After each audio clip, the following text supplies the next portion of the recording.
महारानी जी की जय। भागवत भगवान की जय। गोपाल लाल प्यारे की जय। चिंता संतार हंतारो यत्पादां गुजरेणवः श्रियाना कानिजाचार्य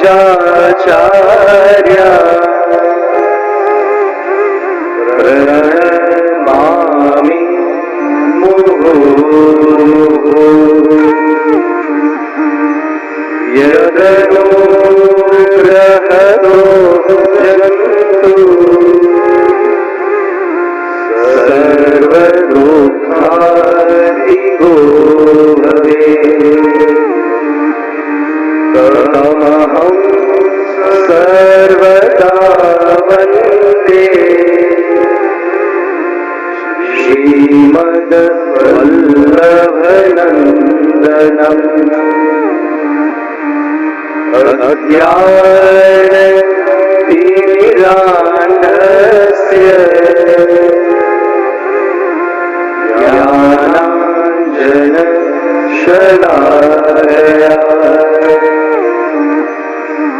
चक्षुरुन्मीलितं येन तस्मै श्रीगुरुवे नमः। नमामि हृदये शेषे लीलाक्षीरान्विषायणम्। लक्ष्मीसहस्रलीलाभिः सेव्यमानं कलानिधिम्। चतुर्भिश्च चतुर्भिश्च चतुर्भिश्च त्रिभिस्तथा षड्भिर्विराजते योऽसौ पञ्चधा हृदये मम। नमो भगवते तस्मै कृष्णाय हृत्कर्मणे रूपनाम विभेदेन जगत क्रीडति यो यतः सच्चिदानंद रूपाय विश्वोत्पत्त्यादिहेतवे तापत्रय विनाशाय श्रीकृष्णाय वयं नमः। निस्साधन जनोद्धार कर्ण प्रकटीकृतः गोकुलेश स्वरूप श्री वल्लभ शरणं मम। योऽन्तः प्रविश्य मम वाचमीमां प्रसुप्तां सञ्जीवयत्यखिल शक्तिधर स्वधाम्ना अन्यांश्च हस्तचरणश्रवणत्वगादीन् प्राणान्नमो भगवते पुरुषाय तुभ्यम्। राधे कृष्ण गोविंद गोपाल राधे माधवा। राधे कृष्ण गोविंद गोपाल राधे माधवा। राधे कृष्ण गोविंद गोपाल राधे माधवा। राधे कृष्ण गोविंद गोपाल राधे माधवा। गोविंद राधे माधवा। गोविंद राधे माधवा। गोविंद राधे माधवा। गोविंद राधे माधवा। गोपाल राधे माधवा। गोपाल राधे माधवा। गोपाल राधे माधवा। गोपाल राधे माधवा। राधे कृष्ण गोविंद गोपाल राधे माधवा। राधे कृष्ण गोविंद गोपाल राधे माधवा। राधे कृष्ण गोविंद गोपाल राधे माधवा। राधे कृष्ण गोविंद गोपाल राधे माधवा। गोविंद राधे माधवा। गोविंद राधे माधवा। गोविंद राधे माधवा। गोविंद राधे माधवा। गोपाल राधे माधवा। ગોપાલ રાધે માધવા ગોપાલ રાધે માધવા ગોપાલ રાધે માધવા રાધે કૃષ્ણ જય હો ગોપાલ રાધે માધવા રાધે કૃષ્ણ ગોવિંદ ગોપાલ રાધે માધવા રાધે કૃષ્ણ ગોવિંદ ગોપાલ રાધે માધવા રાધે કૃષ્ણ ગોવિંદ ગોપાલ રાધે માધવા ગોવિંદ રાધે માધવા ગોવિંદ રાધે માધવા ગોવિંદ રાધે માધવા ગોવિંદ રાધે માધવા ગોપાલ રાધે માધવા ગોપાલ રાધે માધવા ગોપાલ રાધે માધવા ગોપાલ રાધે માધવા રાધે કૃષ્ણ ગોવિંદ જય હો રાધે માધવા રાધે કૃષ્ણ ગોવિંદ ગોપાલ રાધે માધવા રાધે કૃષ્ણ ગોવિંદ ગોપાલ રાધે માધવા રાધે કૃષ્ણ ગોવિંદ ગોપાલ રાધે માધવા રાધે કૃષ્ણ ગોવિંદ ગોપાલ રાધે માધવા રાધે કૃષ્ણ ગોવિંદ ગોપાલ રાધે માધવા રાધે કૃષ્ણ ગોવિંદ ગોપાલ રાધે માધવા રાધે કૃષ્ણ ગોવિંદ ગોપાલ રાધે માધવા રાધે કૃષ્ણ ગોવિંદ ગોપાલ રાધે માધવા રાધે કૃષ્ણ ગોવિંદ ગોપાલ રાધે માધવા રાધે કૃષ્ણ ગોવિંદ ગોપાલ રાધે માધવા રાધે કૃષ્ણ રાધે ગોપાલ ગોપાલ તપસ્યા ગોપાલ तीन लोक तारण तरण सो तेरे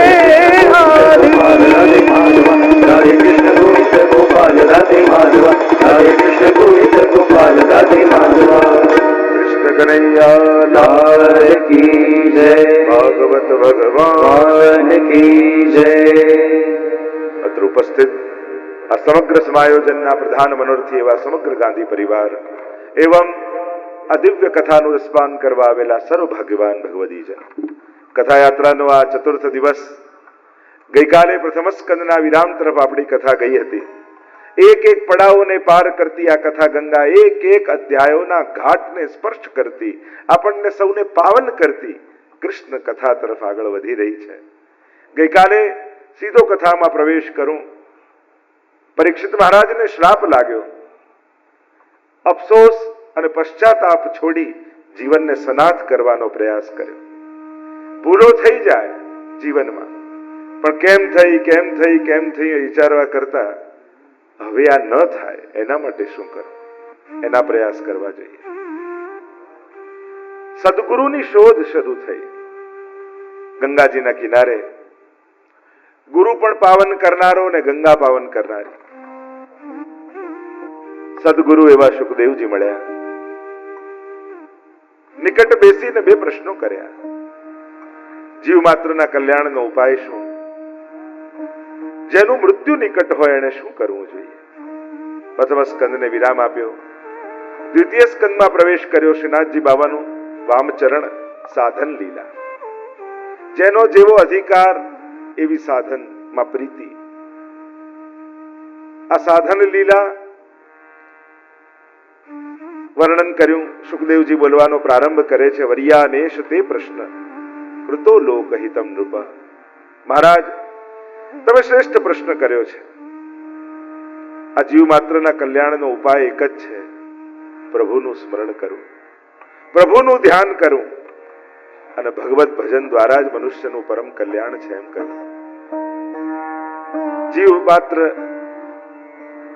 આસુરી ભાવને ધારણ કરી અને સંસારમાં ભટકતો રહે છે, પણ એની સર્વ ઇન્દ્રિયો કેવલ ભગવાન તરફ લાગે ત્યારે જ એનું કલ્યાણ સંભવ છે.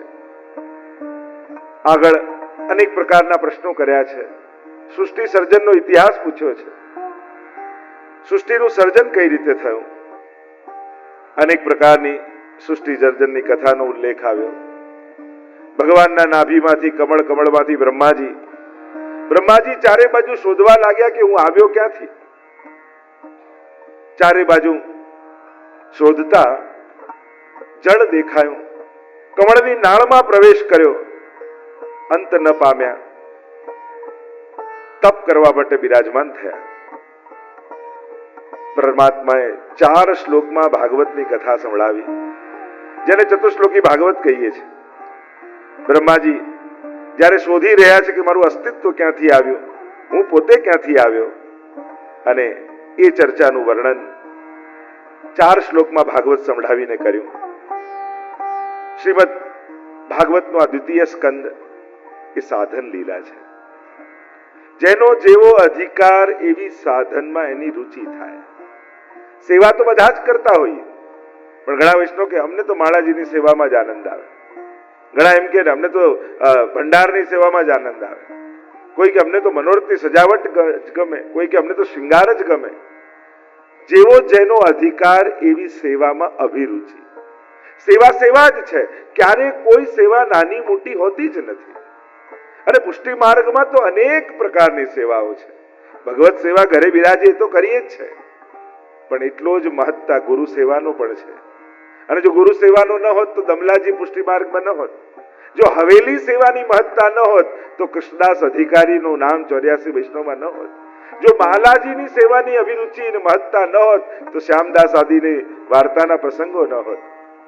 વૈષ્ણવની સેવાની જો મહત્તા ના હોત, એને પ્રસાદ લેવડાવવાની, તો ઈશ્વરદાસ, ઉત્તમ શ્લોકદાસ, અહીંયા અનેક પ્રકારની વિવિધ પ્રકારની સેવાઓની મહત્તા છે. સેવાની મહત્તા માનજો.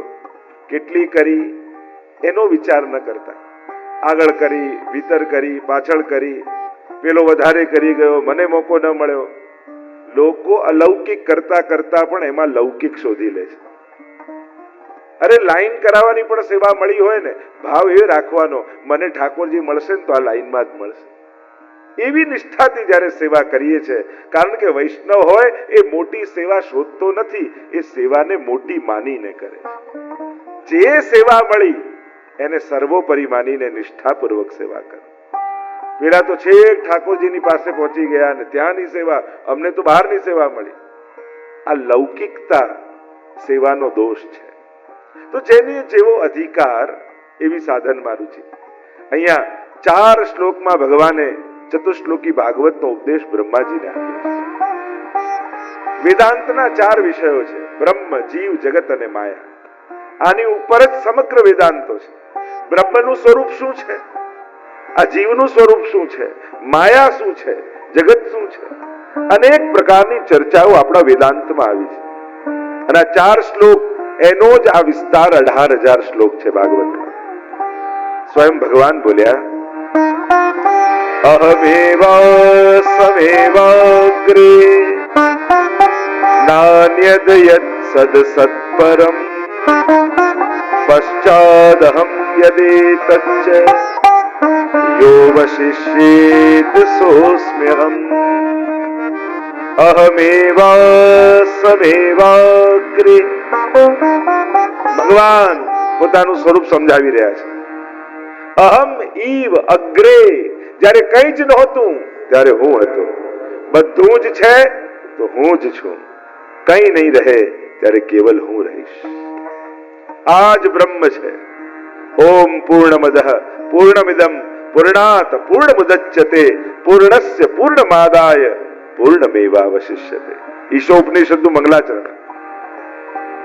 મહાપ્રભુજીનો જે શુદ્ધાદ્વૈત બ્રહ્મવાદનો મત છે, અહીંયા જગતને મિથ્યા નથી માન્યું મહાપ્રભુજી, જગતને પણ સત્ય કહ્યું છે. બ્રહ્મ સત્ય, જગત સત્યમ.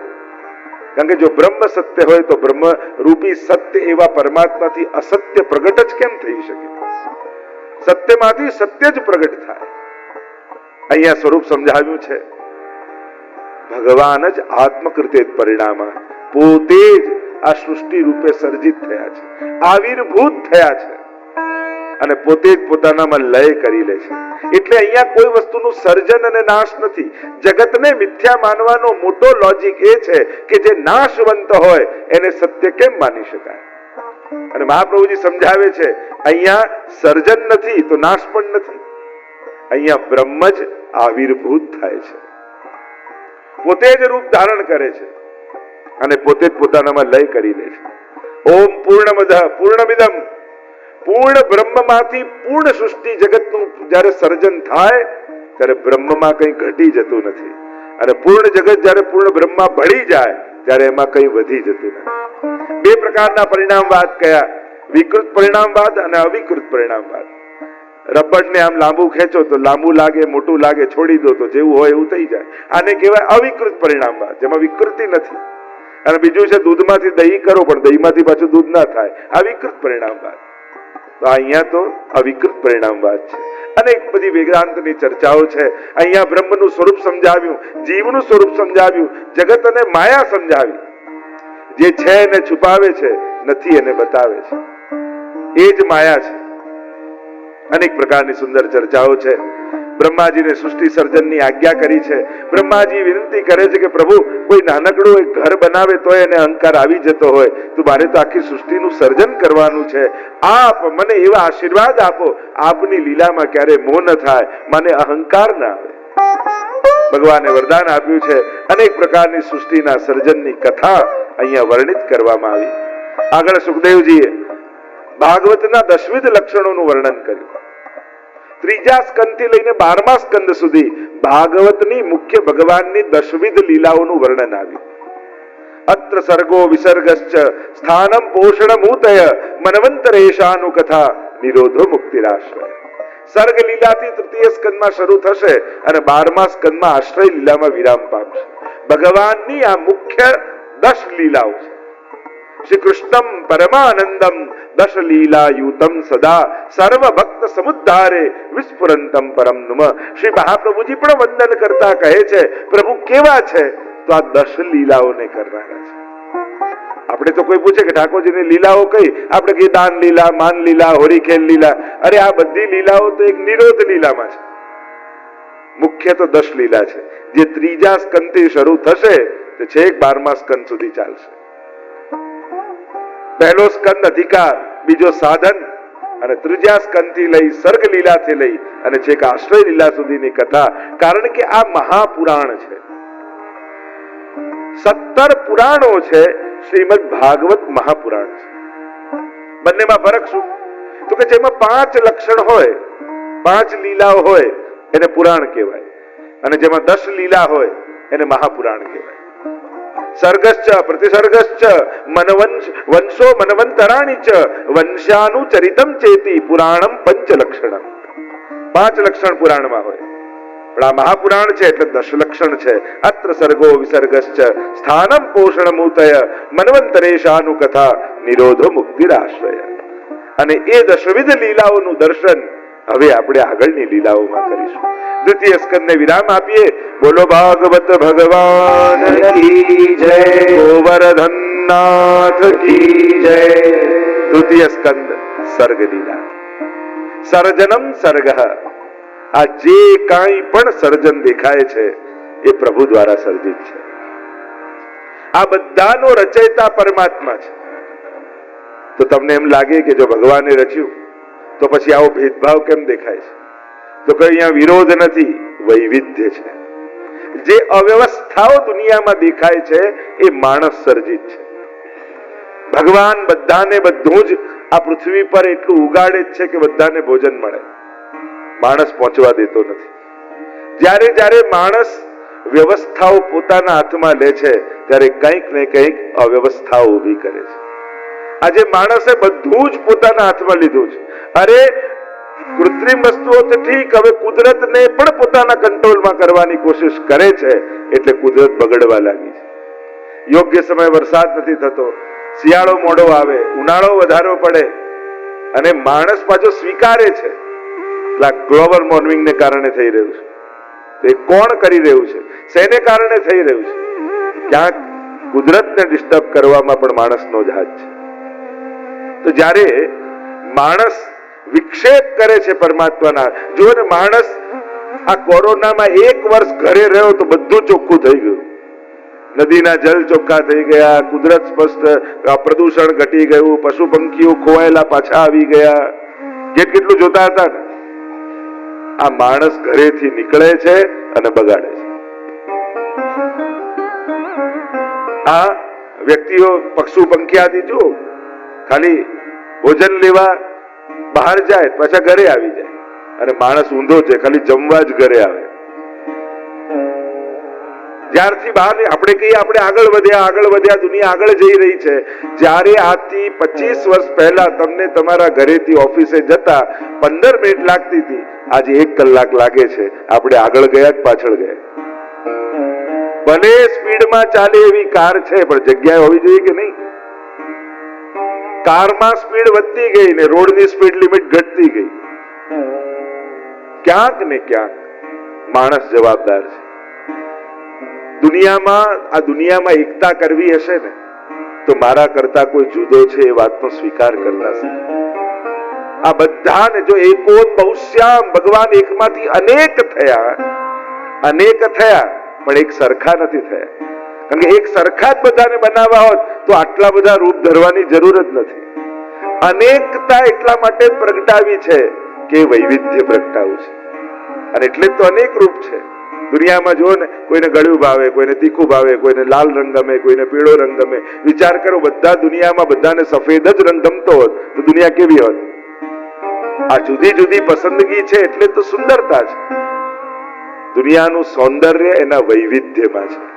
પણ જ્યારે તમે વૈવિધ્યને વિરોધ માનવા લાગો છો, પોતાના કરતા જુદા વિચારનારને, પોતાના કરતા જુદા ગમતું કરનારને ક્યાંક તમારા વિરોધી માની લો છો, ત્યારે ક્લેશ પેદા થાય છે, રાગ દ્વેષ પેદા થાય છે. સર્જનમ સર્ગ, આ જે કાંઈ પણ સર્જ્યું છે એ પરમાત્માએ સર્જ્યું છે. બે પ્રકારના સર્ગની વાત મહાપ્રભુજીએ સમજાવી, દૈવી સર્ગ અને આસુરી સર્ગ, બંધ સૃષ્ટિ અને મુક્ત સૃષ્ટિ. દુનિયામાં ક્યારે બધા જ બગડી જવાના નથી, અને દુનિયામાં ક્યારે બધા જ સુધરી જવાના નથી. દૈવી અને આસુરી બે પ્રકારના લોકો દુનિયામાં રહેવાના જ છે, ભગવાન દ્વારા જ સર્જિત છે. પ્રવેશ કરીએ તૃતીય સ્કંદની કથામાં. 33 અધ્યાયમાં સર્ગ લીલાનું વર્ણન કરવામાં આવ્યું. મહાભારતનું યુદ્ધ થવાનું છે, કૌરવ અને પાંડવો લડવાના છે. વિદુરજીને એમ થયું કે લાવ હું જઈને સમજાવું, યુદ્ધ ટળી જાય તો આટલી હત્યાઓ બચી જાય, ભાઈઓ ભાઈઓ લડતા બચે. ભગવદીઓ, સંતો, મહાપુરુષોને પ્રયાસ કરતા હોય છે કે સમાજમાં ક્લેશ ન થાય. કારણ કે અત્યારના સમયનો પ્રશ્ન આખા દુનિયાની એકતા નથી, એ કોઈ બહુ મોટો પ્રશ્ન નથી. સૌથી મોટો પ્રશ્ન આપણા માટે છે, ઘરના 5 લોકોને ભેગા રાખવા. કારણ કે દુનિયામાં આ બધું થાય, પણ દુનિયા બની શેનાથી છે? પરિવારથી જ શરૂ થશે ને. પરિવારમાં શાંતિ હશે, એકતા હશે તો કુટુંબમાં આવશે, કુટુંબથી સોસાયટીમાં આવશે, સમાજમાં આવશે, અને સમાજોથી તો દુનિયા બને છે. અને એટલે જ શરૂઆત વિશ્વ શાંતિની આત્મ શાંતિથી કરવી પડે. એટલે અત્યારે ચેલેન્જ એ 5 લોકોને ભેગા રાખવાની છે. કારણ કે આ દુનિયાની તકલીફ એ છે, જેટલા મોટા મોટા મહાત્મા, મહાપુરુષો, નેતાઓ થયા, આખી દુનિયાને જેણે મોટા મોટા સંગઠનો ઉભા કર્યા, કણ કણમાં ઈશ્વર છે એવી વિચારધારા કહેનારા મહાત્માઓ થયા, એ લોકો પણ ઘરના 5ને ભેગા રાખી શક્યા નથી. જેણે બધે કણકણમાં ઈશ્વર જોવાની વાત કરી, એને ઘરના 4માં તો નથી જ દેખાય. સૌથી મોટો પ્રશ્ન સ્વજનોને સાથે રાખવાનો આજે છે. જો તમારા સ્વજનો ભેગા છે તો આજના સમયમાં તમારા કરતા મોટો સુખી બીજો કોઈ નથી. અત્યારે સૌથી મોટી ચેલેન્જ એ જ છે, અને એનાથી જ બધા જૂજી રહ્યા છે. વિદુરજીને એમ થયું, શું કરું કે ભાઈઓ ન લડે, અને થયું કે લાવ દુર્યોધનને સમજાવું. દુર્યોધનને સમજાવવા ગયા. દુર્યોધને અપમાન કરી દીધું, અને વિદુરજી પોતાનું બાણ મૂકી અને ચાલ્યા. અને ત્યાં આચાર્યો એમ કહે છે કે આ વિદુરજી ઘર છોડીને નથી ગયા, બચેલું કૌરવોનું પુણ્ય વિદુરજી રૂપે ઘર છોડીને જતું રહ્યું. ઘણીવાર કોઈ એક વ્યક્તિ ઘરમાં હોય ને, એને કારણે બધું સુખ, શાંતિ, વૈભવ હોય, અને એ વ્યક્તિ જયારે ઘર છોડીને જાય છે ને, ત્યારે જાણે ઘરનું સુખ લઈ જતો હોય. એના ભજનથી, એના પુણ્યથી, ઘણીવાર કોઈ એક વ્યક્તિનું પુણ્ય ઘરમાં કામ કરતું હોય છે, એને કારણે સુખ અને સમૃદ્ધિ ઘરમાં હોય છે. ઘણીવાર બધાના પ્રયાસો ભલે દેખાતા હોય, પણ પુણ્ય કોઈ એકનું કામ કરતું હોય. અહીંયા વિદુરજીનું અપમાન થયું. એટલે જ આપણે ત્યાં કહેવાય કે ઘરમાં ક્યારે પણ કોઈ વૈષ્ણવ આવે, એ વૈષ્ણવનું અપમાન ન થવું જોઈએ.